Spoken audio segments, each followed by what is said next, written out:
ಎಲ್ರಿಗೂ ನಮಸ್ಕಾರ. ಏನು ಪರಿಶಿಷ್ಟ ಜಾತಿಯೊಳಗಡೆ ಒಳ ಮೀಸಲಾತಿ ಜಾರಿ ಮಾಡಬೇಕು ಅನ್ನೋಂಥ ವಿಚಾರ ಇದೆ. ಮೊದಲನೇ ದಿನದಿಂದನೂ ಕೂಡ ಈ ಭಾಗದ ಇನ್ಚಾರ್ಜ್ ಮಿನಿಸ್ಟರ್ ಆದಂಥ HC ಮಹದೇವಪ್ಪನವರು ಡೇ 1 ಸಹ ವಿರೋಧ ಮಾಡ್ಕೊಂಡು ಬರ್ತಾ ಇದ್ದಾರೆ. ಇವತ್ತು ಅವರ ಷಡ್ಯಂತ್ರಗಳನ್ನು ದಾಖಲೆ ಮುಖೇನ ನಿಮಗೆ ಎಳೆ ನಿಮ್ಮ ಮುಂದೆ ತರ್ತೀವಿ. ಎಷ್ಟು ದೊಡ್ಡ ಮಟ್ಟದ ಕುತಂತ್ರ ಮಾಡ್ತಾರೆ HC ಮಹದೇವಪ್ಪನವರು ಅಂತ ಅಂದರೆ, ಚೀಫ್ ಮಿನಿಸ್ಟರ್ ಸಿದ್ದರಾಮಯ್ಯನವ್ರಿಗೂ ಕೂಡ ದಿಕ್ ತಪ್ಪಿಸಿ ಮುಂದೆ ಹೋಗೋಂಥ ಕೆಲಸಗಳನ್ನ ಮಾಡ್ಕೊಂಡು ಬಂದಿದ್ದಾರೆ. ಯಾಕೆ ಹೆಂಗೆ ಅನ್ನೋಂಥದ್ದನ್ನ ನಿಮ್ಮ ಮುಂದೆ ಒಂದೊಂದಾಗಿ ಪ್ರಸ್ತಾವನೆ ಮಾಡ್ತೀನಿ. ಮೊದಲನೇದಾಗಿ, ಧಾರವಾಡದಲ್ಲಿ ಏನು ಹುಡುಗರುಗಳು ನಿರುದ್ಯೋಗಿ ಯುವಕರುಗಳು ಸರ್ಕಾರದ ಕೆಲಸಗಳಿಗೆ ಕಾಲ್ಫರ್ ಆಗ್ತಿಲ್ಲ ಅಂತ ಏನೋ ಒಂದು ದೊಡ್ಡ ಮಟ್ಟದ ಪ್ರತಿಭಟನೆ ಮಾಡಿದ್ರು, ಅದನ್ನು ಕಾರಣ ತಗೊಂಡು ಒಳ ಮೀಸಲಾತಿನ ಕ್ಯಾಬಿನೆಟ್ ಆದೇಶದ ವಿರುದ್ಧ ಜಾರಿ ಮಾಡೋಂಥ ಒಂದು ಷಡ್ಯಂತ್ರ ಮಾಡಿದ್ದಾರೆ. ಅದರಲ್ಲಿ ಮೂಲ ವ್ಯಕ್ತಿ HC ಮಹದೇವಪ್ಪನವರು ಮತ್ತು ಅವ್ರ ಕೈ ಕೆಳಗಡೆ ಇರೋಂಥ ರಂದೀಪ. ದುರಾದೃಷ್ಟಕರ, ನಮ್ಮ ಮೈಸೂರಲ್ಲೂ ಸಹ ಇದ್ದೋದವ್ರು ಅವರು. ಆ ರಂದೀಪ್ ಅನ್ನೋಂಥವ್ರದ್ದು ಎಂಥ ದೊಡ್ಡ ಜಾಲ ಎಳೆದಿದ್ದಾರೆ ಅನ್ನೋಂಥದ್ದನ್ನ ನಿಮ್ಮ ಮುಂದೆ ಈಗ ತರ್ತಾ ಇದ್ದೀವಿ. ನಮ್ಮ ವಕೀಲರ ತಂಡ ನಮ್ಮ ಸಮಾಜದ ಮಿನಿಸ್ಟರ್ಸ್ಗಳು, ಮಾಜಿ ಮಿನಿಸ್ಟರ್ಸ್ಗಳು, ಹಿರಿಯ ರಾಜಕಾರಣಿಗಳು, ಕಾಂಗ್ರೆಸ್ ಪಾರ್ಟಿಯವ್ರಿಗೂ ಕೂಡ ಸುಮಾರು 2 ಗಂಟೆಗಳ ಕಾಲ ಮೊನ್ನೆ ಬ್ರೀಫ್ ಮಾಡಿದ್ದೀವಿ. ಬ್ರೀಫ್ ಮಾಡಿದ ಮೇಲೆ ಏನೇನಾಗಿದೆ ಅನ್ನೋಂಥದ್ದೆಲ್ಲ ತಾವೆಲ್ಲ ಗಮನಿಸಿದ್ದೀರಾ ಅಂತ ಭಾವಿಸ್ತೀನಿ. ಬಂಧುಗಳೇ, ಇಲ್ಲಿ 2 ರಿಟ್ ಪೆಟಿಷನ್ಸ್ಗಳು ಕೋರ್ಟ್ನಲ್ಲಿ ಪೆಂಡಿಂಗ್ ಇದೆ ಈ ಒಳ ಮೀಸಲಾತಿಗೆ ಸಂಬಂಧಪಟ್ಟಂಗೆ. ಒಂದು ಮಹೇಂದ್ರ ಕುಮಾರ್ ಮಿತ್ರ ಅನ್ನೋಂಥವರು writ petition number 200448/2025 classification SC/ST. ಇನ್ನೊಂದ್ಸರಿ ಹೇಳ್ತೀನಿ, ಯಾಕೆಂತಂದರೆ ನೀವು ಆನ್ಲೈನಲ್ಲಿ ತೆಗೆದ್ರೆ ಇವೆಲ್ಲ ಸಿಕ್ಬಿಡುತ್ತೆ ನಿಮಗೆ. Writ petition number 200448/2025 classification SC/ST. Mahendra Kumar Mitra ಅನ್ನೋಂಥವರು PIL ಫೈಲ್ ಮಾಡಿರೋಂಥ ಮಾಹಿತಿ ಇದು. ಸಾರ್ವಜನಿಕ ಹಿತಾಸಕ್ತಿನ ಫೈಲ್ ಮಾಡಿರೋಂಥ ರಿಟ್ ಪೆಟಿಷನ್ ಇದು. ಈ ರಿಟ್ ಪೆಟಿಷನ್ ಜೊತೆ ಇನ್ನೂ 2 ಜೋಡಣೆ ಆಗಿದೆ, ಬಟ್ ಅದು ಮುಖ್ಯ ಅಲ್ಲ. ಇದೇ ಸ್ಟಾರ್ಟಿಂಗ್ ರಿಟ್ ಪೆಟಿಷನ್ನು. ಇದರಲ್ಲಿ ಪಬ್ಲಿಕ್ ಇಂಟ್ರೆಸ್ಟ್ ಲಿಟಿಗೇಷನ್ ನಡಿನಲ್ಲಿ ಒಂದು ವಿಚಾರನ ಅವರು ಚಾಲೆಂಜ್ ಮಾಡ್ತಾರೆ. ಪರಿಶಿಷ್ಟ ಜಾತಿಗೆ 15% 17% ಹೋಗಿರೋಂಥದ್ದು ಕಾನೂನು ಬಾಹಿರ. ಇಂದಿರಾ ಸಾಹ್ನಿ ಜಡ್ಜ್ಮೆಂಟ್ ಇದೆ, ಹಾಗಾಗಿ 17ಕ್ಕೆ ಹೋಗಿರೋಂಥದ್ದು ಕಾನೂನು ಬಾಹಿರ. ಆ ಕಾನೂನು ಬಾಹಿರ ಆಗಿರೋದ್ರಿಂದ ಈ ರಾಜ್ಯ ಸರ್ಕಾರ ಮೀಸಲಾತಿ ಪ್ರಮಾಣನ 15ರಿಂದ 17 ಪರಿಶಿಷ್ಟ ಜಾತಿಗೆ, 3ರಿಂದ 7 ಪರಿಶಿಷ್ಟ ಪಂಗಡಗೆ ಮಾಡಿರೋಂಥದ್ದು ಕಾನೂನು ಬಾಹಿರ ಅನ್ನೋಂಥದ್ದು ಒಂದು ರಿಟ್ ಪೆಟಿಷನ್ನ ಈ ಮಹೇಂದ್ರ ಕುಮಾರ್ ಮಿತ್ರ ಅವರು chief justice of Karnataka the ಪೀಠದ PIL ಅಲ್ಲಿ ಫೈಲ್ ಮಾಡಿರೋಂಥ ವಿಚಾರ ಇದು. ಇಮಿಡಿಯೇಟ್ ಆಗಿ ಚೀಫ್ ಜಸ್ಟಿಸ್ ಕೋರ್ಟ್ನಲ್ಲಿ ಈ 17%ಗೆ ಸ್ಟೇ ಅಂತ ಹೇಳುತ್ತೆ. 17%ಗೆ ಹಂಗೆ ಮಾಡಲಿಕ್ಕೆ ಬರಲ್ಲ ಅಂತ. ಆ ಸಂದರ್ಭದಲ್ಲಿ ಏನು ಮಾಡ್ತಾರೆ, ಈ ಅಡ್ವೊಕೇಟ್ ಜನರಲ್ ಆಫ್ ಕರ್ನಾಟಕ ಒಂದು ಸಬ್ಮಿಷನ್ ಮಾಡ್ತಾರೆ. ಈ 17% ನಡಿನಲ್ಲಿ ಸಾಕಷ್ಟು ಪ್ರಕ್ರಿಯೆಗಳು ಸ್ಟಾರ್ಟ್ ಆಗಿಬಿಟ್ಟಿದೆ ಹೊಸ ನೇಮಕಾತಿಗಳಿಗೆ. ಹಾಗಾಗಿ ಅದನ್ನು ನಿಲ್ಲಿಸ್ಬಿಟ್ಟ ಅಂದರೆ ಸರ್ಕಾರದ ವ್ಯವಸ್ಥೆಗೆ ತೊಂದರೆ ಆಗುತ್ತೆ ಅಂತ ಚೀಫ್ ಜಸ್ಟಿಸ್ ಕೋರ್ಟ್ ಹೇಳುತ್ತೆ. ಆ ಥರ ಆಗಿದ್ದರೆ ಯಾವ್ಯಾವ ನೋಟಿಫಿಕೇಷನ್ನ ಜಾರಿ ಮಾಡಿದ್ದೀರಾ ಆ ಪ್ರಕ್ರಿಯೆ ಮುಗಿಲಿ, ಅಂತಿಮ ಆದೇಶ ಹೊರಡಿಸಬೇಡಿ till the outcome of this honourable court in writ ಪಿಟಿಷನ್ನ ನಂಬರ್ ನಿಮ್ಗೆ ಏನು ಹೇಳಿದೆ ಅದು ಅಂತ. ಅದು ಮೊದಲನೇ ಅಬ್ಸರ್ವೇಷನ್ ಮಾಡುತ್ತೆ. ಎರಡನೇ ಅಬ್ಸರ್ವೇಷನ್ ಮಾಡುತ್ತೆ, ಹೊಸ ನೇಮಕಾತಿ ಪ್ರಕ್ರಿಯೆಗಳನ್ನು ಯಾವುದು ಮಾಡಬೇಡಿ till the disposal of this writ petition ಅನ್ನೋಂಥದ್ದನ್ನ ಎರಡು ಅಬ್ಸರ್ವೇಷನನ್ನು 19/11/2025 ಅದು ಮಾಡುತ್ತೆ. ಮಾಡಂಥ ಈ ಎಲ್ಲ ಮಾಹಿತಿಗಳು ಸಹ ನಿಮಗೆ ನಾ ಏನು ರಿಟ್ ಪಿಟಿಷನ್ ನಂಬರ್ ಹೇಳಿದೆ ಜುಡಿಷಿಯಲ್ ವೆಬ್ಸೈಟ್ಗೆ ಹೋದರೆ ಎಲ್ಲ ನಿಮಗೆ ಸಿಗುತ್ತೆ. ಎಂಟೈರ್ ಇದರದು ಇದು PILಗೆ ಸಂಬಂಧಪಟ್ಟಂಥ ಒಂದು ವಿಚಾರ. ಇನ್ನೊಂದು ರಿಟ್ ಪಿಟಿಷನ್ ಪೆಂಡಿಂಗ್ ಇದೆ. ಇದ್ಯಾರು ಫೈಲ್ ಮಾಡಿರೋದು ಅಂತ ಅಂದರೆ writ petition number 28612/2025 writ petition number 28612/2025 classification GMRES. ನೀವು ನೋಡ್ಬೇಕಂದ್ರೆ ರಿಟ್ ಪಿಟಿಷನ್ ಆದ ತಕ್ಷಣ ಯಾವ ಕ್ಯಾಟಗರಿ ಅಂತ ಕೇಳುತ್ತೆ, ಅಲ್ಲಿ GMRES ಅಂತ ಹಾಕಿದ್ರೆ ಇದ್ರದ್ದೆಲ್ಲ ಮಾಹಿತಿ ಸಿಗುತ್ತೆ. ಇದನ್ನು ಫೈಲ್ ಮಾಡಿರೋದು confederation of untouchable nomadic communities of Karnataka, ಅಲೆಮಾರಿಗಳು. Confederation of untouchable nomadic communities of Karnataka ಇವ್ರು ಫೈಲ್ ಮಾಡಿರೋಂಥದ್ದು ಇದು. ಇವ್ರೇನು ಕೇಳಿದ್ರು, ಸುಪ್ರೀಂ ಕೋರ್ಟ್ ಜಡ್ಜ್ಮೆಂಟ್ ಪ್ರಕಾರ ಹಿಂದುಳಿವಿಕೆ ಅತಿ ಹಿಂದುಳಿವಿಕೆ ಮೇಲೆ ರಿಸರ್ವೇಷನ್ ಕ್ರಿಯೇಟ್ ಮಾಡಬೇಕಿತ್ತು. ನಮ್ಮನ್ನು ಬೋವಿ ಲಂಬಾಣಿ ಬಂಜಾರಗಳ ಜೊತೆ ಸೇರಿಸಿರೋದ್ರಿಂದ ಸುಪ್ರೀಂ ಕೋರ್ಟ್ ಜಡ್ಜ್ಮೆಂಟ್ August 1, 2024 ಏನಾಯಿತು ಆ ಜಡ್ಜ್ಮೆಂಟ್ ವಿರುದ್ಧ ಅಂತ ಇವ್ರಿಗೆ ಹೇಳಿದ್ರು. ಆದರೆ ಈ ಕೇಸ್ನಲ್ಲಿ, ಈ ರಿಟ್ ಪಿಟಿಷನ್ನಲ್ಲಿ ಕೋರ್ಟ್ ಏನು ಹೇಳ್ತು, ಏನೇನು ಪ್ರಕ್ರಿಯೆಗಳಿದೆ ಅದೆಲ್ಲ ಮಾಡ್ತಾ ಇರಲಿ, ಅಂತಿಮ ಆದೇಶ ಈ ಕೋರ್ಟ್ ತೀರ್ಮಾನ ಆದ ನಂತರ ನೀವು ಅಪಾಯಿಂಟ್ಮೆಂಟ್ಗಳನ್ನ ಮಾಡ್ಕೊಳ್ಳಿ ಅಂತ ಹೇಳ್ತು. ಇದೆರಡೇ ಈ ಯಾಕೆ ಇದನ್ನು ಒತ್ತು ಕೊಟ್ಟು ಹೇಳ್ತಾ ಇದ್ದೀನಿ ಅಂತ ಅಂದರೆ, ಪರಮೇಶ್ವರ್ ಅವರು ಹೇಳಿದ್ದಾರೆ ಭಾಳ ಸೆನ್ಸಿಟಿವ್ ಮ್ಯಾಟರ್ ಅದನ್ನ ಈಗ ಪರಿಗಣಿಸೋಕ್ಕಾಗಲ್ಲ, ಹಾಗಾಗಿ ಒಳ ಮೀಸಲಾತಿ ಇಲ್ಲದೆ ಜಾರಿ ಮಾಡಿಬಿಡಿ. ಭಾಳ ಸೈಲೆಂಟಾಗಿದ್ದಂಥ ಪರಮೇಶ್ವರ್ ಅವರು ಕ್ಯಾಬಿನೆಟ್ನಲ್ಲಿ ಸಿಡಿಸಿರೋಂಥ ಬಾಂಬು ಈ ಥರ ಮಾತಾಡಿಬಿಟ್ಟು, ಅದಕ್ಕೆ ನಿಮ್ಗೆ ಇದೆರಡನ್ನೂ ಕೂಡ ಡೀಟೇಲ್ ಆಗಿ ನಿಮ್ಮ ಮುಂದೆ ಹೇಳಿದ್ದೀನಿ. ನಾನು ಹೇಳಿರೋದನ್ನು ನೀವು ಕ್ರಾಸ್ ವೆರಿಫಿಕೇಷನ್ ಆನ್ಲೈನ್ನಲ್ಲಿ ನಿಮಗೆ ಸಿಗುತ್ತೆ. ಇದು ಸ್ಥಿತಿ ಹೀಗೆ. ಇದಾದ ಮೇಲೆ ಏನಾಗಿದೆ ಇದು ನೋಡಿ, ರಹಸ್ಯ ಕ್ಯಾಬಿನೆಟ್ ನೋಟ್ಸ್. ಬಟ್ ರಹಸ್ಯ ಎಲ್ಲಿ ತನಕ ಅಂತಂದರೆ ಕ್ಯಾಬಿನೆಟ್ಟು ಯಾವುದಾದ್ರು ಒಂದು ವಿಚಾರದ ಬಗ್ಗೆ ತೀರ್ಮಾನ ಮಾಡ್ತಾರಂಥ ಸಂದರ್ಭದಲ್ಲಿ under RTI 8(1) sub clause I ನಡಿನಲ್ಲಿ ಕ್ಯಾಬಿನೆಟ್ ನೋಟನ್ನು ಯಾರಿಗೂ ಕೊಡ್ಲಿಕ್ಕೆ ಬರಲ್ಲ. ಆ ವಿಚಾರ ತೀರ್ಮಾನ ಆದಮೇಲೆ it comes to the domain of RTI. So ಹಾಗಾಗಿ ನಾನು ನಿಮಗೆ ಆ ಕಾಪಿ ಕ್ಯಾಬಿನೆಟ್ ನೋಟಿದ್ದು ನಾನು ನಿಮ್ಮ ಮುಂದೆ ಇಡ್ತಾ ಇದ್ದೀನಿ. ಈ ಕ್ಯಾಬಿನೆಟ್ ಇದೆಲ್ಲ ಸಾಫ್ಟ್ ಕಾಪಿ ಕೊಡ್ತೀನಿ ನಾನು ನಿಮಗೆ, ಯಾರು ಬೇಕು ಅಂತೀರಾ ಸಾಫ್ಟ್ ಕಾಪಿ ಇದೆ, ಫೋನ್ ನಂಬರ್ ಕೊಟ್ಟರೆ ಎಲ್ಲರಿಗೂ ನಿಮ್ಗೆ ಹಾಗೆ ಕಳಿಸ್ತೀನಿ ನಾನು. ಈ ಕ್ಯಾಬಿನೆಟ್ ನೋಟ್ನಲ್ಲಿ ನೋಡಿ, we are discussing the most important and the topmost place where the government decisions are made, that is cabinet. Cabinet ಮಾಡಂಥ ಡಿಸಿಷನ್ನು ಈ ರಾಜ್ಯದಲ್ಲೇ ಅಂತಿಮ. ಅದರದ್ದು ನಿಮಗೆ ಓದ್ತಾ ಇದ್ದೀನಿ. ಈಗ ಎರಡನೇ ಪುಟದಲ್ಲಿ ಅಡಿಷನಲ್ ಅಡ್ವೊಕೇಟ್ ಜನರಲ್ ಏನು ಚೀಫ್ ಜಸ್ಟಿಸ್ ಕೋರ್ಟ್ ಇದೆ, number 1 court in the state ಕರ್ನಾಟಕಲ್ಲಿ ನಂಬರ್ 1 ಕೋರ್ಟ್ ಅಂತ ಅಂದರೆ ಚೀಫ್ ಜಸ್ಟಿಸ್ ಆಫ್ ಕರ್ನಾಟಕ ಕೂರಂಥ ಕೋರ್ಟು, ಅಲ್ಲಿ PIL ಫೈಲ್ ಆಗಿದೆ. ಆ PIL ಕೇಳುವಂಥ ಸಂದರ್ಭದಲ್ಲಿ ಅಡಿಷನಲ್ ಅಡ್ವೊಕೇಟ್ ಜನರಲ್ ಏನು ಹೇಳಿದ್ದಾರೆ ಅನ್ನೋಂಥದ್ದನ್ನ ಇದರಲ್ಲಿ ಈ ಕ್ಯಾಬಿನೆಟ್ ನೋಟ್ನಲ್ಲಿ ನೋಟ್ ಮಾಡಿದ್ದಾರೆ. ಏನಂತ ಹೇಳ್ತಾರೆ ಕೇಳಿ, very important this is. After hearing the petitioner and respondents in this regard, the suggestion that came from the Honorable Court was that other options can be explored, including filling up of the post restricted to 90%, and that 6% appointments can be kept on hold till the validity of the Reservation Act of 2022 is decided.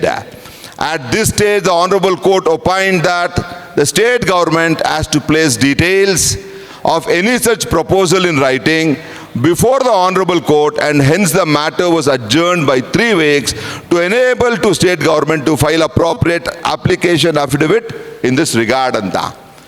ಕನ್ನಡದಲ್ಲಿ ಇದನ್ನು ಹೇಳ್ಬೇಕಂತ ಅಂದರೆ additional advocate general ಸರ್ಕಾರದ ಮುಂದೆ ಹೇಳ್ತಾರೆ, ನೀವು ಸರ್ಕಾರ ಯಾಕೆ ಅದರ್ ಆಪ್ಷನ್ ಬೇರೆ ಪರ್ಯಾಯ ಮಾರ್ಗನ ಹುಡುಕ್ತಾ ಇಲ್ಲ? 100%ಅಲ್ಲಿ 6%ನ ಸೈಡ್ಗೆ ಇಟ್ಕೊಳ್ಳಿ. 6% ಯಾವುದು ಗೊತ್ತಾ? 15ರಿಂದ 17ಕ್ಕಾಗಿರೋಂಥದ್ದು 2 ಶೆಡ್ಯೂಲ್ ಕ್ಯಾಸ್ಟ್ದು, 3ರಿಂದ 7ಕ್ಕಾಗಿರೋಂಥದ್ದು ಶೆಡ್ಯೂಲ್ ಟ್ರೈಬಲ್ 4. ಹಳೆ ಪದ್ಧತಿ 15 ಶೆಡ್ಯೂಲ್ ಕ್ಯಾಸ್ಟ್ಗೆ, 3 ಶೆಡ್ಯೂಲ್ ಟ್ರೈಬ್ಗಿತ್ತು. ಹೊಸ ಎನ್ಹಾನ್ಸ್ಮೆಂಟಲ್ಲಿ ಶೆಡ್ಯೂಲ್ ಕ್ಯಾಸ್ಟ್ 17 ಆಯಿತು, ಟ್ರೈಬ್ಗೆ 7 ಆಯಿತು. ಸೊ ಹಳೇದಕ್ಕೆ ಹೋದಾಗ ಆ ಎಕ್ಸೆಸ್ ಆಯ್ತಲ್ಲ, ಇಲ್ಲಿ 2 ಆಯಿತು, ಅಲ್ಲಿ 4 ಆಯಿತು. ಆ 6%ನ್ನ ಹೋಲ್ಡಲ್ಲಿ ಇಟ್ಕೊಳ್ಳಿ, 94%ಗೆ ನೀವು ಮುಂದುವರ್ಸ್ಕೊಳ್ಳಿ ನಿಮ್ಮ ರಿಸರ್ವೇಷನ್ ಅಂತ ಹೇಳಿದೆ ಅಂತ ಅಡಿಷನಲ್ ಅಡ್ವೊಕೇಟ್ ಜನರಲ್ ಸರ್ಕಾರದ ಮುಂದೆ ತರ್ತಾರೆ ಈ ಮಾಹಿತಿನ. ಇದು ಕ್ಯಾಬಿನೆಟ್ ನೋಟ್ ಓದ್ತಾ ಇರೋದು ನಾನು, ಯಾವುದೋ ಲೋಕಲ್ ಡಾಕ್ಯುಮೆಂಟ್ ಅಲ್ಲ. ಈ ರಾಜ್ಯದ ಹೈಯೆಸ್ಟ್ ಫೋರಮ್ನಲ್ಲಿ ತೀರ್ಮಾನ ಆಗಿರೋಂಥದ್ದು CM ಅವರ ನೇತೃತ್ವದಲ್ಲಿ. ಇದು ಕ್ಯಾಬಿನೆಟ್ ನೋಟು. ಈ ಕ್ಯಾಬಿನೆಟ್ ನೋಟನ್ನು ಫೈನಲಾಗಿ ಕನ್ಕ್ಲೂಡ್ ಮಾಡ್ತಾರೆ. ಇದನ್ನು ಓದ್ಬಿಡ್ತೀನಿ, ಆಮೇಲೆ ಕಾಪಿ ಎಲ್ಲ ನಿಮಗೆ ಕೊಡ್ತೀನಿ. ಮಾನ್ಯ ಉಚ್ಚ ನ್ಯಾಯಾಲಯದಲ್ಲಿ ದಾಖಲಾಗಿರುವ ಪ್ರಕರಣ ಸಂಖ್ಯೆ WP number 200448/25, writ petition number 176368/25 ಮತ್ತು ರಿಟ್ ಪಿಟಿಷನ್ ನಂಬರ್ 3145/2023. ಈ 3 FPIL ಜೊತೆ ಜೋಡಣೆ ಆಗಿರೋದು ಇವೆರಡುವೆ. ಆ 3 ಕ್ಲಬ್ದು ನಾನು ನಿಮ್ಗೆ ಓದ್ತಾ ಇರೋದು. ದಿನಾಂಕ 19/11/2025 ಮೀಸಲಾತಿ ಪ್ರಮಾಣವನ್ನು ಹೆಚ್ಚಿಸಿದ 2022ರ ಕಾಯ್ದೆಗೆ ತಡೆಯಾಜ್ಞೆ ನೀಡಿರುತ್ತದೆ. ಇದರಿಂದಾಗಿ ಸುಮಾರು 56,432 ಹುದ್ದೆಗಳಿಗೆ ನೇಮಕಾತಿ ಪ್ರಕ್ರಿಯೆ ಸ್ಥಗಿತಗೊಂಡಿರುತ್ತದೆ. ನೇಮಕಾತಿ ಪ್ರಕ್ರಿಯೆಯನ್ನು ತುರ್ತಾಗಿ ಮುಂದುವರಿಸಬೇಕಾಗಿರುವುದರಿಂದ ಹಾಗೂ ಮಾನ್ಯ ಉಚ್ಚ ನ್ಯಾಯಾಲಯದ ಮಧ್ಯಂತರ ಆದೇಶದ ಹಿನ್ನೆಲೆಯಲ್ಲಿ ಸರ್ಕಾರದ ಆದೇಶ ಸಂಖ್ಯೆ CRSUE 1/2022 ದಿನಾಂಕ 28/12/2022ರ ಆದೇಶದ ಪೂರ್ವದಲ್ಲಿ ಜಾರಿಯಲ್ಲಿದ್ದ ಮೀಸಲಾತಿ ಆದೇಶ ಮತ್ತು ರೋಸ್ಟರ್ ಬಿಂದುಗಳಂತೆ ಮೀಸಲಾತಿ ಪ್ರಮಾಣ 50%ಕ್ಕೆ ಹೊಸ ನೇಮಕಾತಿ ಅಧಿಸೂಚನೆಯನ್ನು ಹೊರಡಿಸಲು. ಇದನ್ನು ಎಕ್ಸ್ಪ್ಲನೇಷನ್ ಕೊಟ್ಟು ಮುಂದಕ್ಕೆ ಹೋಗ್ತೀನಿ. ಸರ್ಕಾರ ಏನು ಹೇಳ್ತು? ಸ್ಟೇ ಇದೆ, ನಿಮಗೆ ಓದ್ದೇನೆ ಏನೇನಂತ. ಆ ಸ್ಟೇ ಇರೋದ್ರಿಂದ ನೀವು ಮೀಸಲಾತಿ ಪ್ರಮಾಣನ ಹಿಂದೆ ಇದಕ್ಕೆ ಬನ್ನಿ 15%ಗೆ. ಆ ಏನನ್ನ 3% ಮತ್ತು 4%, 2% ಅದು ಹೋಲ್ಡಲ್ಲಿ ಇಟ್ಕೊಳ್ಳಿ ಅಂತ ಹೇಳಿದ್ದಾರೆ ಅಡಿಷನಲ್ ಅಡ್ವೊಕೇಟ್ ಜನರಲ್. ಅದಕ್ಕೆ ಈ ಥರ ನಿರ್ಣಯ ಮಾಡ್ತಾರೆ. ಹಿಂದೆ ರೋಸ್ಟರ್ ಬಿಂದು ಥರ ಅದನ್ನು ಜೋಡಣೆ ಮಾಡಿ ಅಂತ. ಹಿಂದೆ ರೋಸ್ಟರ್ ಬಿಂದು ಥರ ಜೋಡಣೆ ಮಾಡಿ ಅನ್ನೋದು ಅರ್ಥ, ಆ ರೋಸ್ಟರ್ಗೆ ಒಳ ಮೀಸಲಾತಿ ಜಾರಿ ಮಾಡಿ 6%ನ್ನ ಸೈಡಲ್ಲಿ ಇಟ್ಕೊಂಡು ಅಂತ. ಇನ್ ದಟ್ ಕಾಂಟೆಕ್ಸ್ಟ್ ಅವ್ರು ಹೆಂಗೆ ತಿರ್ಸ್ತಾರೆ ಅನ್ನೋದು ಮುಂದೆ ಬರ್ತೀನಿ ನಾನು. ಇನ್ನು 2ನೇ point, final decision of the ಕ್ಯಾಬಿನೆಟಲ್ಲಿ ದಿನಾಂಕ 12/1/2023 ಕರ್ನಾಟಕ ಅನುಸೂಚಿತ ಜಾತಿಗಳು ಮತ್ತು ಅನುಸೂಚಿತ ಪಂಗಡಗಳು ಶೈಕ್ಷಣಿಕ ಸಂಸ್ಥೆಗಳಿನ ಸ್ಥಾನಗಳಲ್ಲಿ ಮತ್ತು ರಾಜ್ಯಾಧೀನ ಸೇವೆಗಳಲ್ಲಿ ನೇಮಕಾತಿ ಅಥವಾ ಹುದ್ದೆಗಳಿಗೆ ಮೀಸಲಾತಿ ಅಧಿನಿಯಮ 2022 ಜಾರಿಗೆ ಬಂದಿರುತ್ತದೆ. ಸದರಿ ಕಾಯ್ದೆಗೆ ಮಾನ್ಯ ಉಚ್ಚ ನ್ಯಾಯಾಲಯದ ತಡೆಯಾಜ್ಞೆ ಇರುವ ಹಿನ್ನೆಲೆಯಲ್ಲಿ ಹಾಗೂ ಅಡ್ವೊಕೇಟ್ ಜನರಲ್ ರವರು ನೀಡಿರುವ ಅಭಿಪ್ರಾಯದಂತೆ ಮಾನ್ಯ ಉಚ್ಚ ನ್ಯಾಯಾಲಯದ ಅಂತಿಮ ಆದೇಶಕ್ಕೆ ಒಳಪಟ್ಟು ಆಯಾ ಇಲಾಖೆಗಳ ಮುಂದಿನ ಅಧಿಸೂಚನೆಗಳಲ್ಲಿ 6% ಮೀಸಲಾತಿ ಜಾತಿಗೆ 2 ಮತ್ತು ಪರಿಶಿಷ್ಟ ಪಂಗಡಕ್ಕೆ 4 ಹುದ್ದೆಗಳನ್ನು ಕಾಯ್ದಿರಿಸಲು. 6%ನ್ನ ರಿಸರ್ವ್ ಮಾಡಿ ಅಂದರೆ ಹಳೆ ಪದ್ಧತಿನ, ಹಳೆ ಹಿಂದೆ 15%. ಕ್ಯಾಬಿನೆಟ್ ನೋಟ್ ಓದ್ತಾ ಇರೋದು ನಾನು, ಬೇರೆ ಯಾವುದೂ ಅಲ್ಲ. 6%ನ ರಿಸರ್ವ್ ಮಾಡಿಕೊಂಡು ಮುಂದಕ್ಕೆ ಹೋಗಿ ಅಂತ ಹೇಳಿರೋಂಥದ್ದು CM ಅವರ ಕ್ಯಾಬಿನೆಟ್. ಯಾರ್ಯಾರು ಇದ್ರು ಇದರಲ್ಲಿ? ಈಗ ಆವತ್ತಿನ ಕ್ಯಾಬಿನೆಟಲ್ಲಿ ನೋಟಿಂಗ್ ಇದ್ರ ಪ್ರಕಾರ ಸನ್ಮಾನ್ಯ ಮುಖ್ಯಮಂತ್ರಿಯವರು ಅಧ್ಯಕ್ಷತೆಯಲ್ಲಿ ನಡೆದ ಸಭೆಯಲ್ಲಿ ಮಾನ್ಯ ಗೃಹ ಸಚಿವರು ಪರಮೇಶ್ವರ್ ಮೇಲೆ ಮಾತ್ರ ಭಾಳ ಸೈಲೆಂಟಾಗಿ ಓಡಾಡ್ತಾ ಇರ್ತಾರೆ. ಕ್ಯಾಬಿನೆಟ್ನಲ್ಲಿ ಬಾಂಬ್ಗಳಾಗ್ತಾ ಇರ್ತಾರೆ ನಮ್ಮ ಮಾದಿಗ ಸಮಾಜದ ಮೇಲೆ. ಮಾನ್ಯ ಕಾನೂನು ಮತ್ತು ಮಾನವ ಹಕ್ಕುಗಳ ಇಲಾಖೆ ಸಚಿವರು HK ಪಾಟೀಲ್ ರವರು, ಮಾನ್ಯ ಸಮಾಜ ಕಲ್ಯಾಣ ಇಲಾಖೆ ಸಚಿವರು ಮಾದಿಗರ ನಂಬರ್ 1 ವೈರಿ ಹೋರಾಟಗಾರ ಹೇಳ್ತಾರಲ್ಲ, ಮಾದಿಗರ ಮನೆ ಹಾಳ ಅಂತ, ಆ ಸಚಿವರು, ಮಾನ್ಯ ಆಹಾರ ನಾಗರಿಕ ಸರಬರಾಜು ಸಚಿವರು, ಮಾನ್ಯ ಹಿಂದುಳಿದ ವರ್ಗಗಳ ಕಲ್ಯಾಣ ಸಚಿವರು ಹಾಗೂ ಮಾನ್ಯ ಅಬಕಾರಿ ಸಚಿವರು ಹಾಜರಿದ್ದು ಸಹಮತಿ ಸೂಚಿಸಿರುತ್ತಾರೆ. ಇನ್ನು ಮಿಕ್ಕಿದ ಸಚಿವರೆಲ್ಲ ಇಂಟರ್ನಲ್ ರಿಸರ್ವೇಷನ್ಗೆ ಸಬ್ಜೆಕ್ಟ್ ಮ್ಯಾಟರ್ ಕನೆಕ್ಟೆಡ್ ಆಗಿರೋದ್ರಿಂದ ಜೋಡಣೆ ಆಗಿದ್ದಾರೆ. ಇಲ್ಲಿ ನಮಗೆ ಕ್ರಿಟಿಕಲ್ ಯಾರ್ಯಾರು? Chief minister because final authority, law minister law subject, social welfare minister schedule caste subject, DPR ಅದು ಹೇಳ್ತೀನಿ. DPR ಇವ್ರದ್ದು ಯಾರು? ನಮ್ಮ ಈ ರಂದೀಪ ದುರಂತ ನೋಡಿ. DPRಗೆ ಅವರೇ ಸೆಕ್ರೆಟ್ರಿ, ಸೋಷಿಯಲ್ ವೆಲ್ಫೇರ್ ಮಿನಿಸ್ಟರ್ಗೆ additional charge secretary, Priyanka Kharge ಅವ್ರಿಗೆ ಅಡಿಷನಲ್ ಚಾರ್ಜ್ ಸೆಕ್ರೆಟ್ರಿ. ಅರ್ಥ ಆಯ್ತಾ ಟ್ರಯಾಂಗಲ್ಲು? ಮಾದಿಗರ ವಿರುದ್ಧ ಹೆಂಗು ಹೋರಾಟ ನಡೀತಾ ಇದೆ ಅಂತ. ಈ ರಂದೀಪು ಯಾರು ಒಳ ಮೀಸಲಾತಿ ಹೋರಾಟದ ವಿರುದ್ಧ ಇದ್ದಾರೆ? HC ಮಾದೇವಪ್ಪ, ಅಲ್ಲಿ ಕೋಆರ್ಡಿನೇಷನ್ ಇವರು. ಪ್ರಿಯಾಂಕಾ ಖರ್ಗೆ ಅಲ್ಲಿಗೆ ಸೆಕ್ರೆಟರಿ ಇವರು. ಇನ್ನು ಪರಮೇಶ್ವರ್ ಅವ್ರಿಗೆ ಲಿಂಕ್ ಇರೋಂಥವ್ರು. ಇದು ಆಗಿರೋಂಥ ಸಂಚು ನೋಡಿ. ಯಾವ ಮಟ್ಟಿಗೆ ಈ ಥರ ಕ್ಯಾಬಿನೆಟ್ ಆದೇಶ ಒಳ ಮೀಸಲಾತಿ ಜಾರಿ ಮಾಡಿ 15% ಒಳಗಡೆ ತಂದು ಇನ್ನು 6% ಹೋಲ್ಡಲ್ಲಿ ಇಟ್ಕೊಂಡು ಮುಂದೆ ಏನು ಕೋರ್ಟ್ ಔಟ್ಕಮ್ ಆಗುತ್ತೆ ಅದ್ರ ಪ್ರಕಾರ ಮಾಡಿ ಅಂತ ಹೇಳಿದ್ರೆ ಇವರು ಆದೇಶ ಹೊರಡಿಸ್ತಾರೆ. ಯಾರು? ರಂದೀಪ್ ಇಲಾಖೆ DPR. ಯಾರ ಇಲಾಖೆ ಇದು? ಚೀಫ್ ಮಿನಿಸ್ಟರ್ದು. It is under him. Chief ಮಿನಿಸ್ಟರ್ಗೆ ಅಡಿಷನಲ್ ಚಾರ್ಜ್ ಇರೋಂಥದ್ದು ಇದು, ಈ ಇಲಾಖೆ ಡಿಪಾರ್ಟ್ಮೆಂಟ್ DPR. ಇವರು ಹೊರಡಿಸ್ತಾರೆ. ಏನಂತ ಹೊರಡಿಸ್ತಾರೆ ಅಂತ ಅಂದರೆ, ಈ ಆದೇಶದಲ್ಲಿ ಈ ಕಾಪಿ ಕೊಡ್ತೀನಿ ನಾನು ನಿಮಗೆ. ಇವರು ಹೊರಡಿಸೋಂಥ ಆದೇಶ ನೇರ ನೀವು ಈ ರೋಸ್ಟರ್ ಬಿಂದುಗಳೇನಿದೆ 1995 ರೋಸ್ಟರ್ ಸಿಸ್ಟಮು, ಇನ್ನೊಂದು 2022 ರೋಸ್ಟರ್ ಸಿಸ್ಟಮು, ಈ ಪ್ರಕಾರ ಒಳ ಮೀಸಲಾತಿ ಜಾರಿ ಮಾಡಿ ಅಂತಾರೆ. ಒಂದೇ ಸರಿ ಕ್ಯಾಬಿನೆಟ್ ಆದೇಶನ ಧಿಕ್ಕರಿಸಿ ಉಲ್ಲಂಘಿಸಿ ತಿರುಚಿ ಹಿಂದಕ್ಕೆ ಹೋಗ್ತಾರೆ. ಇವ್ರು ಮಾಡಬೇಕಾಗಿತ್ತೇನೋ 15%ಗೆ ಹೊಸ ರೋಸ್ಟರ್ ಸಿಸ್ಟಮ್ ಮಾಡಬೇಕಿತ್ತು. ಆಸ್ ಪರ್ ಇಂಟರ್ನಲ್ ರಿಸರ್ವೇಶನ್ ಹೊಸ ರೋಸ್ಟರ್ ಸಿಸ್ಟಮ್ಗೆ 15%ಗೆ ಇಂಟರ್ನಲ್ ರಿಸರ್ವೇಶನ್ನ ಚೀಫ್ ಜಸ್ಟಿಸ್ ಕೋರ್ಟ್ನಲ್ಲಿ ಏನಾಗಿತ್ತು ಅಂತ ಅಡಿಷನಲ್ ಅಡ್ವೊಕೇಟ್ ಜನರಲ್ ಹೇಳಿದ್ರು. ಅದನ್ನ ಹೇಳಿ ಇಂಟರ್ನಲ್ ರಿಸರ್ವೇಶನ್ 15%ಗೆ ಮಾಡಬೇಕಿತ್ತು. ಇವ್ರೇನು ಮಾಡಿದ್ರು? 15% ಅಂತ ಹೇಳ್ಬಿಟ್ರು. ಹಿಂದೆ 95 2022 ರೋಸ್ಟರ್ ಸಿಸ್ಟಮ್ ಇಂಟರ್ನಲ್ ರಿಸರ್ವೇಶನ್ ಇತ್ತು, ಅವಾಗ ಇರಲಿಲ್ಲ. ಅದರನ್ವಯ ನೀವು ನೇಮಕಾತಿನ ಪ್ರಕ್ರಿಯೆನ ಶುರು ಮಾಡಿಬಿಟ್ಟು ಕೊನೆಯೇನು ಹೇಳ್ತಾರೆ? 1 ತಿಂಗಳು ಮೇಲಿನ ಸೂಚನೆಗಳು ಸರ್ಕಾರದ ಮುಂದಿನ ಆದೇಶವರೆಗೆ ಜಾರಿಯಲ್ಲಿರುತ್ತದೆ ಮತ್ತು ಮುಂದುವರಿಸಿ ಖಾಲಿ ಇರುವ ನೇರ ನೇಮಕಾತಿ ಹುದ್ದೆಗಳಲ್ಲಿ ಸುಮಾರು 56,432 ಹುದ್ದೆಗಳನ್ನು ತುಂಬುವ ಪ್ರಕ್ರಿಯೆಯನ್ನು ಮುಂದಿನ 30 ದಿನಗಳಲ್ಲಿ ಪ್ರಾರಂಭಿಸುವಂತೆ ಎಲ್ಲ ಇಲಾಖೆಗಳಿಗೆ ನೇಮಕಾತಿ ಪ್ರಾಧಿಕಾರಿಗಳಿಗೆ ತಿಳಿಸಿದೆ. ಅರ್ಥ ಆಗ್ತಾ ಇದೆಯಾ? ದಯಮಾಡಿ ನಾನು ಹೇಳ್ತಾ ಇರೋಂಥದ್ದು 30 ದಿನಗಳೊಳಗಡೆ ಸ್ಟಾರ್ಟ್ ಮಾಡಿ ಹಳೆ ಮೀಸಲಾತಿ 1995-2022 ರೋಸ್ಟರ್ ಸಿಸ್ಟಮಲ್ಲಿ ಅಂತ ಹೇಳ್ತಾರೆ. ಆ ರೋಸ್ಟರ್ ಸಿಸ್ಟಮ್ನಲ್ಲಿ ರಿಸರ್ವೇಷನ್ ಇರಲ್ಲ. ಕ್ಯಾಬಿನೆಟ್ ನೋಟು 6% ಸೈಡ್ಗೆ ಇಟ್ಬಿಟ್ಟು ರಿಸರ್ವೇಷನ್ ಅಪ್ಲೈ ಮಾಡಿ ಅಂತ ಹೇಳಿದೆ. ಅಡಿಷನಲ್ ಅಡ್ವೊಕೇಟ್ ಜನರಲ್ ಸರ್ಕಾರಕ್ಕೆ ಕೇಳಿದ್ದಾರೆ, ಅದು ಕ್ಯಾಬಿನೆಟ್ ನೋಟ್ಲಿದೆ. ಈ ಥರ ತಿರುಗಿಸ್ತಾರೆ. ಬಂದ್ಬಿಡ್ತೀನಿ, ಆಮೇಲೆಲ್ಲ ಹೇಳ್ತೀನಿ. ನಿಮಗೆಲ್ಲ question I take it because this is one of the very important subject. I will clarify all your doubts. ಇದು ಮಾಡಿದ ಮೇಲೆ ಯಾಕೆ ಹಿಂಗೆ ಓಡ್ತಾರೆ ಗೊತ್ತಾ ಇವರು? 15% ಮಾಡಬೇಕು ಅಂತ ಒಂದು ಜಡ್ಜ್ಮೆಂಟ್ ಇದೆ, Manjushree versus state of Andhra Pradesh ಅಂತ. ಈ ಜಡ್ಜ್ಮೆಂಟು ಆಂಧ್ರ ಪ್ರದೇಶದಿಂದ ಹೈಕೋರ್ಟ್ಗೆ ಹೋಗಿ 5 ಜನರ ಕಾನ್ಸ್ಟಿಟ್ಯೂಷನಲ್ ಪೀಠ, ಸಂವಿಧಾನದ ಪೀಠದಲ್ಲಿ ತೀರ್ಮಾನ ಆಗುತ್ತೆ.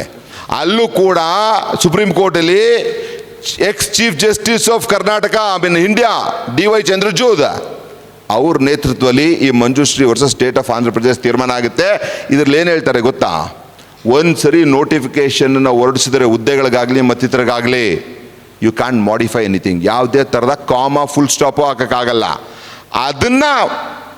ಇದನ್ನು ತಲೆಯಲ್ಲಿ ಇಟ್ಕೊಂಡು, ಯಾಕೆಂತಂದರೆ ಸೋಷಿಯಲ್ ವೆಲ್ಫೇರ್ ಡಿಪಾರ್ಟ್ಮೆಂಟ್ಗೆ ಅಡ್ವೈಸರ್ಸ್ ಎಲ್ಲ ಒಲೆಯರು, ಮಿನಿಸ್ಟ್ರು ವಲಯ ಸಮಾಜದವರು, ಪ್ರಿಯಾಂಕಾ ಖರ್ಗೆ ವಲಯರು, ಪರಮೇಶ್ವರ್ ವಲಯರು, ಇವ್ರು 3 ಜನಕ್ಕೂ ಲಿಂಕು ರಂದೀಪು ಅವರು ವಲಯ. ತಪ್ಪಿದರೆ ಕರೆಕ್ಟ್ ಮಾಡಿ ನನಗೆ, ನಾವು ತಿಳ್ಕೊಂಡ್ರೆ ಮತ್ತೆ ಅವರು ವಲಯ. ಈ ಮಹದೇವಪ್ಪನವರು ಅಂಡ್ ಪಟಾಲಮ್ಮು, ಅರುಣ್ ಕುಮಾರ್ ಅವರ ವಕೀಲರ ಟೀಮು ಜಾತಿಗಳ ಮೇಲೆ ಘರ್ಷಣೆ ಆಗುತ್ತೆ ಅಂತ ಕೇಸ್ ಕೊಡಕ್ಕೆ ಹೋಗ್ತಾರೆ. ಹೋಗಿ ಮಹದೇವಪ್ಪನವ್ರ ಮೇಲೆ ಕೊಡಿ ಫಸ್ಟ್ ಕೇಸ್ನ, ಕೊಡೋದೇನ ಇತ್ತು ಅಂತಂದರೆ. ಜಾತಿಗಳ ಮೇಲೆ ಎತ್ಕಟ್ಟಿ ಈ ಥರ ಮುಗ್ಧರನ್ನ ದಿಕ್ತಪ್ಪಿಸಿ ಬೀದಿಲಿ ನಿಲ್ಲಿಸ್ತಾ ಇದ್ದೀರಲ್ಲ, ಎಚ್ ಸಿ ಮಹದೇವಪ್ಪನವ್ರಿಗೆ ಸರ್ಕಾರದಿಂದ ಪರ್ಮಿಷನ್ ತಗೊಂಡು CM ಅವ್ರು ಕೊಟ್ಟು ಎಚ್ ಸಿ ಮಹದೇವಪ್ಪನವ್ರ ಮೇಲೆ ಕೇಸ್ ಹಾಕಿ ಫಸ್ಟ್. ಇದು ಇವತ್ತು ನಡೀತಾರಂತ ಒಂದು ಹುನ್ನಾರ. ಈ ಒಳ ಮೀಸಲಾತಿ ನಾವು ಹೇಳಿದ್ವಿ, ಮೊನ್ನೆನೂ ಮಾಧ್ಯಮದವ್ರು ಬಂದಿದ್ರು ನನ್ನ ಹತ್ರ. 56,432 ಹುದ್ದೆನಲ್ಲಿ ಒಳ ಮೀಸಲಾತಿ ಜಾರಿ ಆಗಲಿಲ್ಲ ಅಂತ ಅಂದರೆ ಅಡ್ವೊಕೇಟ್ ಆಗಿ ಪದ ಬಳಸಬಾರ್ದು ನಾನು, ಆದರೆ ಸಮಾಜ ರಕ್ತ ಕ್ರಾಂತಿ ಮಾಡೋಂಥ ನಿಟ್ಟಿಗೆ ಹೋಗುತ್ತೆ. ರಕ್ತ ಕ್ರಾಂತಿ ಆಗ್ಬಿಡುತ್ತೆ ಇದರಲ್ಲಿ. ಏನ್ರಿ ಇದು ದಬ್ಬಾಳಿಕೆ? ಏನು ದಬ್ಬಾಳಿಕೆ? ಒಂದು ನಿಮಿಷ ಬಂದೆ ಸರ್. ಒಂದು ನಿಮಿಷ ಬಂದೆ, 2 minutes ಅಲ್ಕಮ್. ಏನು ದಬ್ಬಾಳಿಕೆ ಇದು? CM ಅವ್ರಿಗೆ ಇನ್ನೊಂದು ಕೇಳ್ತೀನಿ, ಚೀಫ್ ಮಿನಿಸ್ಟರ್ ಅವ್ರಿಗೆ ನಿಮ್ಮ ಮುಖೇನ ಕೇಳ್ತೀವಿ, ನೀವು ಗೊತ್ತಿದ್ದು ಮಾದಿಗರಿಗೆ ಮಾಡ್ತಾ ಇದ್ದೀರಾ ಹಿಂಗೆ, ಅಥವಾ ನಿಮ್ಮ ಮೂಗು ಕೆಳಗಡೆ ಎಚ್ ಸಿ ಮಹದೇವಪ್ಪನವ್ರು ನಿಮ್ಗೆ ದಿಪ್ ತಗ್ಸಿ ಸಮಾಜದ ಮೇಲೆ ಎತ್ಕಟ್ಟಿ ಅದನ್ನು ನಿಮ್ಮ ಮುಖಕ್ಕೆ ಒರೆಸ್ತಾ ಇದ್ದೀರಾ ಅಂತ ಕೇಳ್ತಾ ಇದ್ದೀನಿ. CM ಅವ್ರು ಕ್ಲಾರಿಫೈ ಮಾಡಲಿ. ಈ cabinet secretary, DPR secretary Randeep ಮೇಲೆ ಎಚ್ ಸಿ ಮಹದೇವಪ್ಪನವ್ರೆ ಏನು ಕ್ರಮ ತಗೋತಾರೆ ಅಂತ ನೋಡಿಕೊಂಡು CM ಅವರು ಒಳ ಮೀಸಲಾತಿ ಪರಾನ ವಿರೋಧಿನ ಅಂತ ಇನ್ನೊಂದ್ಸರಿ ಬಂದು ನಿಮ್ಮ ಮುಂದೆ ಹೇಳ್ತೀವಿ. ಅದು ಒಂದು. ಚೀಫ್ ಸೆಕ್ರೆಟ್ರಿ, ಕರ್ನಾಟಕದ ಚೀಫ್ ಸೆಕ್ರೆಟರಿ ಇದಾರಲ್ಲ ಶಾಲಿನಿ ರಜನೀಶ, ಅವ್ರ ಮೇಲೆ ಕೆಲವರು ಆರೋಪ ಮಾಡೋದೆಲ್ಲ ಸರಿನಾ ಅನಿಸ್ತಾ ಇದೆ ನನಗೆ.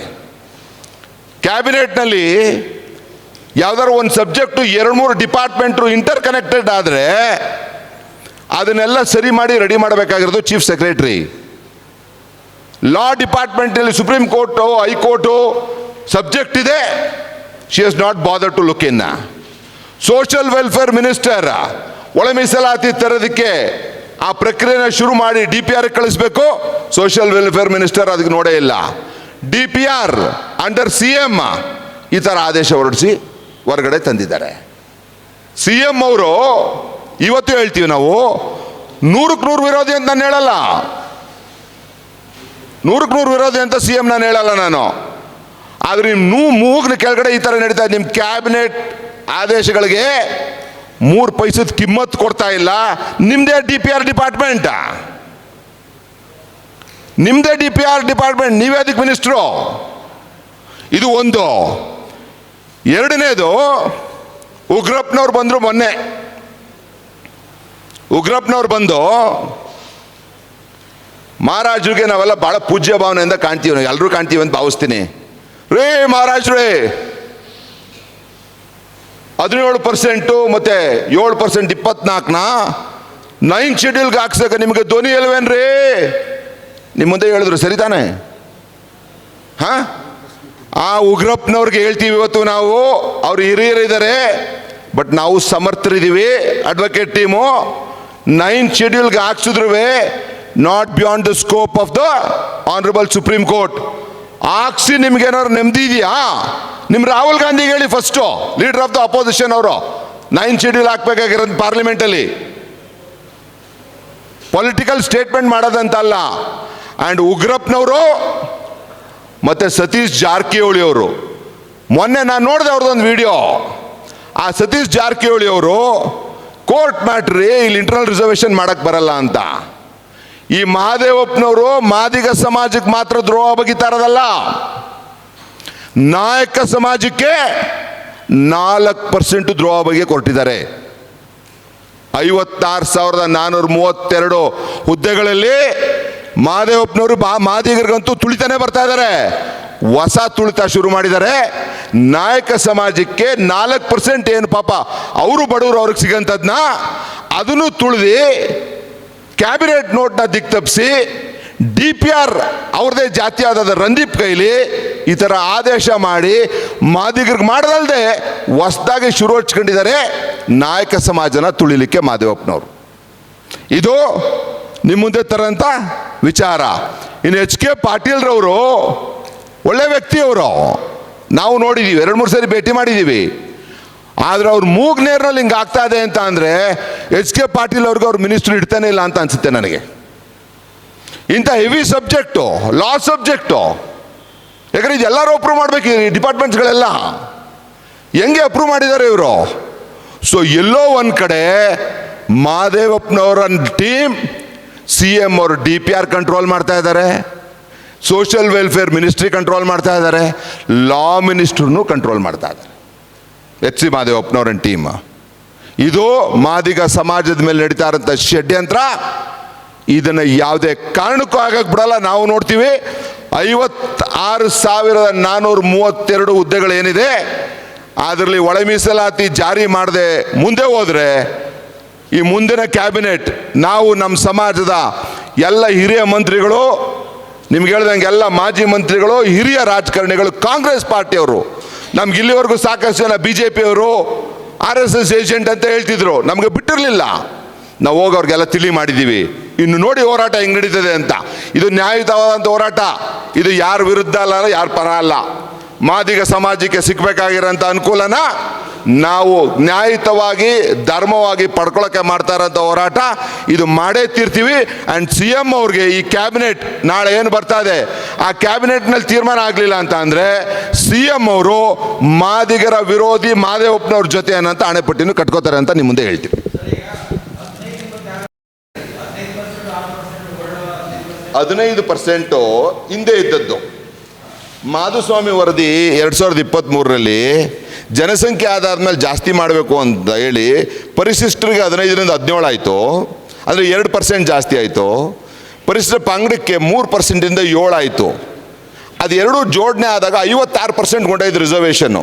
ಅದು ಇಂದಿರಾ ಸಾಹ್ನಿ ವಿರುದ್ಧ ಇರೋದ್ರಿಂದ ಈ ವಿಚಾರ ಹೈಕೋರ್ಟ್ ಮುಂದೆ ಬಂದಾಗ ಹೈಕೋರ್ಟ್ ಅಂತೂ ಒಳ ಮೀಸಲಾತಿ ಜಾರಿ ಮಾಡಿ ಅಲ್ಲಿ ತನಕ 6%ನ ಸೈಡಲ್ಲಿಟ್ಟಿರಿ, 94ಕ್ಕೆ ಜಾರಿ ಮಾಡಿ, 100ಕ್ಕಲ್ಲ 94ಕ್ಕೆ ಜಾರಿ ಮಾಡಿ. ಕೋರ್ಟ್ ತೀರ್ಮಾನ ಅನುಸಾರ 6% ಪರ ಆದರೆ ಹಂಗೆ ಉಪಯೋಗಿಸಿ, ವಿರೋಧ ಆದರೆ ಜನರಲ್ಗೆ ತನ್ನಿ ಅಂತ ಹೇಳ್ತು.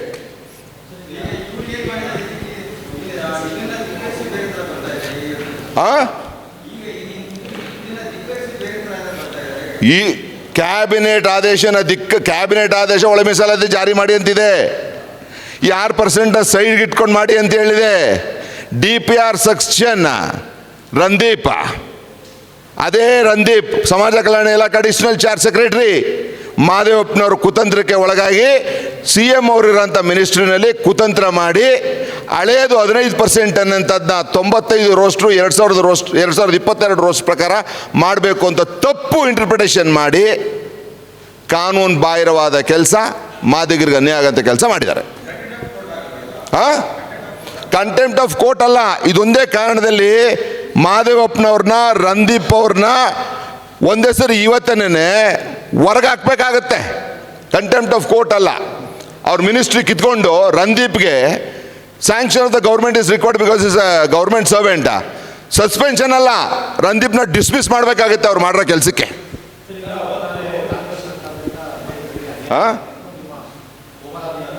ಏನು ಹೇಳಿ?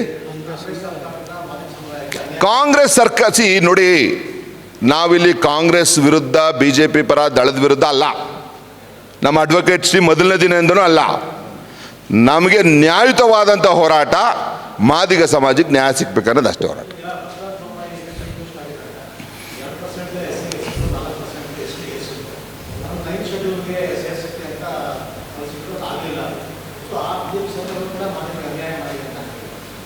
ಯಾರು?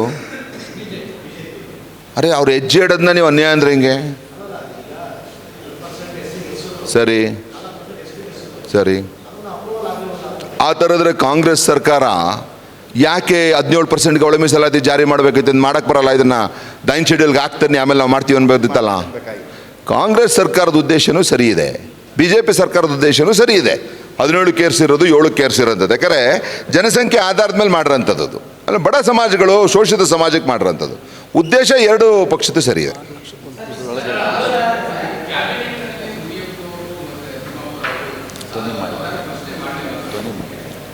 ಇದು ನೋಡಿ, ನೀವು ಕೇಳಿತ್ತು ವೆರಿ ಗುಡ್ ಕ್ವಶನ್ನ. ಇದು ನೋಡಿ, ಇದು ಡೇಟ್ ಬಂದಿರೋದು ಯಾವತ್ತು? 27/2/2026. ಯಾವುದು? DPR ಇಂದ ಬಂದಿರೋಂಥ ಆದೇಶ, ಫೈನಲ್ ಆದೇಶ, ನೇಮಕಾತಿ ಪ್ರಕ್ರಿಯೆ ಶುರು ಮಾಡಿ ಅಂತ. ಇವತ್ತು ತಾರೀಖೇನು? 4. 27ಕ್ಕೆ ಬಂದಿದೆ. 2ನೇ ತಾರೀಕಿಗೆ ರಿಯಾಕ್ಟ್ ಮಾಡಿದಾರಲ್ಲ ಅವರು. ರಾಜೀನಾಮೆ ಕೊಡ್ತೀವಿ ಅನ್ನೋಂಥದ್ದಾಗಲಿ, ಬೀದಿಗಿಳಿತೀವಿ ಅನ್ನೋಂಥದ್ದಾಗಲಿ, ಕ್ಯಾಬಿನೆಟ್ನಲ್ಲಿ ಸರಿ ಮಾಡ್ತೀವಿ ಅಂತ ಕೊಟ್ಟಿದ್ದಾರಲ್ಲ. ಬರೀ 3-4 ದಿನದಲ್ಲಿ ರಿಯಾಕ್ಟ್ ಮಾಡಿದಾರಲ್ಲ. ಏನಾಗುತ್ತೆ, ಕ್ಯಾಬಿನೆಟ್ನಲ್ಲಿ ಇವರು ಮುನಿಯಪ್ಪನವರಾಗಲಿ, RB ತಿಮ್ಮಾಪುರ ಅವರಾಗಲಿ ಒಳ ಮೀಸಲಾತಿ ಜಾರಿ ಮಾಡಬೇಕು ಅನ್ನೋದೇ ಇದೆಯಲ್ಲ ಕ್ಯಾಬಿನೆಟ್ ಆದೇಶ. DPR ಮುನಿಯಪ್ಪನವ್ರ ಕಂಟ್ರೋಲಲ್ಲಿ ಬರುತ್ತೆ, RB ತಿಮ್ಮಾಪುರ ಅವ್ರ ಕಂಟ್ರೋಲಲ್ಲಿ ಬರುತ್ತೆ, ಅಥವಾ ಸಮಾಜ ಕಲ್ಯಾಣಿಯಲ್ಲಿ ಬರುತ್ತೆ, ಲಾ ಮಿನಿಸ್ಟ್ರಿಯಲ್ಲಿ ಬರುತ್ತೆ. ಇಲ್ಲಿ ನಡೆದಿರೋ ಕುತಂತ್ರ ಇದು. ಕ್ಯಾಬಿನೆಟಲ್ಲಿ ಸರಿ ಇದೆ, ಇಲ್ಲಿ ನಡೆದಿರೋ ಕುತಂತ್ರ.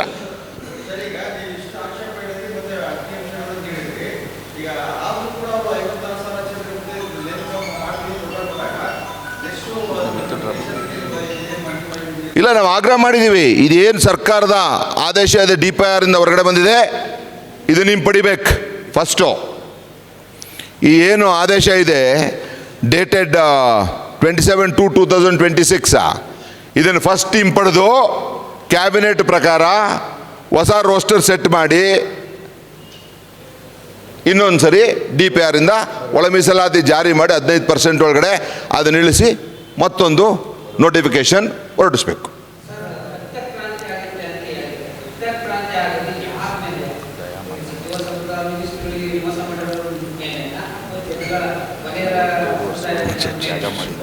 ನೋಡಿ, ನಮ್ಮನ್ನು ವಲಯರ ವಿರೋಧಿ ಅಂತ ಬ್ರ್ಯಾಂಡ್ ಮಾಡೋಕ್ಕೆ ಯಾರೋ ಪೊಲಿಟಿಕಲ್ ಚೇಲಗಳು ಮಾಡೋಂಥದ್ದು. ನಿಮ್ಮ ಮುಂದೆ ಇಷ್ಟು ಸರಿ ಬಂದಿದ್ದೀನಿ ನಾನು. ಯಾವುದಾದ್ರೂ ದಾಖಲೆ ಇಲ್ಲದೆ ನಾನು ಯಾರೋ ಭಾವನಾತ್ಮಕವಾಗಿ ಮಾತಾಡಿದ್ದೀನಾ? ಹಾಂ, ವಲಯರೇನು ನಮಗೆ ಸಹಾಯ ಮಾಡಿಲ್ವಾ? ನಮಗೂ ಸಹಾಯ ಮಾಡಿದ್ದಾರೆ ಅವರು, ನನ್ನ ಆತ್ಮೀಯರು ಇದ್ದಾರೆ. ಇದು ಹೋರಾಟ ವಲಯರು, ಮಿನಿಸ್ಟ್ರು, ಕಾಂಗ್ರೆಸ್ಸು, BJP ದಳ ಅಲ್ಲ. ಮಾದಿಗ ಸಮಾಜದ ಒಳ ಮೀಸಲಾತಿ ಜಾರಿ ಮಾಡೋಂಥ ವಿಚಾರದಲ್ಲಿ ಯಾರ್ಯಾರು ವಿರೋಧ ವ್ಯಕ್ತಪಡಿಸ್ತಾರೆ ಅವ್ರ ವಿರುದ್ಧ ಹೋರಾಟ.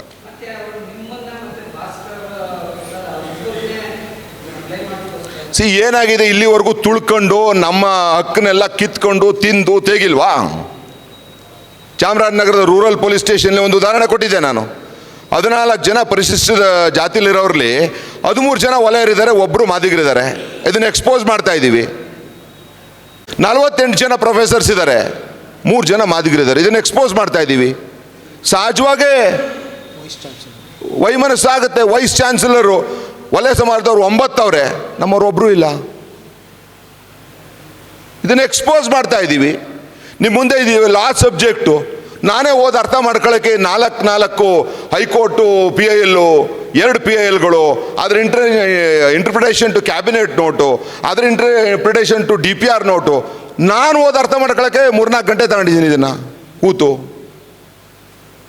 ನಾವು 30 ವರ್ಷ ದಾಟಿದ್ದೀವಿ ವೃತ್ತಿನಲ್ಲಿ ಸರ್ವಿಸ್ ಮಾಡಿ. ಮೋಸ್ಟ್ ಕ್ರಿಮಿನಲ್ ಮೈಂಡ್ ಯೂಸ್ ಮಾಡಿ ಮಾಡಿರೋಂಥ ಆದೇಶ ಇದು. ಹೇಳಿದ್ನಲ್ಲ ಏನು ಮಾಡ್ತೀವಿ ಅಂತ ಎಲ್ಲ ಹೋರಾಟ. ಕಾನೂನು ಹೋರಾಟದಲ್ಲಿ 6 ಅಂತ ಷಡ್ಯಂತ್ರನೇ ಪರಮೇಶ್ವರ್ ಮಾಡಿರೋದು. ಪರಮೇಶ್ವರ್ ಅವರು ಭಾಳ ಸೈಲೆಂಟಾಗಿರ್ತಾರಲ್ಲ, ಕ್ಯಾಬಿನೆಟ್ಲಿ ಹೇಳಿರೋದು ಏನು ಗೊತ್ತಾ? ಭಾಳ ಸೆನ್ಸಿಟಿವ್ ಮ್ಯಾಟರ್ ಕೋರ್ಟಲ್ಲಿದ್ದು, ಈಗ ಒಳ ಮೀಸಲಾತಿ ಜಾರಿ ಮಾಡೋದು ಬೇಡ, ಇವ್ರ ಷಡ್ಯಂತ್ರ ನಮಗೆ ಕೋರ್ಟಲ್ಲಿ ಸಿಕ್ಸೋದು, ಅವಕ್ಕೆಲ್ಲ ಹೋಗಲ್ಲ. ನಾವು ಇದ್ದೀವಿ, ಒಂದು ಸ್ವಲ್ಪ ಜ್ಞಾನ ಪಡ್ಕೊಂಡಿದ್ದೀವಿ ನಾವು. ಇವಾಗ ಸಮಾಜಕ್ಕೆ ನಾವು ಅರಿವು ಮೂಡಿಸ್ತೀವಿ ಇವಾಗ. ಆಯಿತಾ? Thank you very much.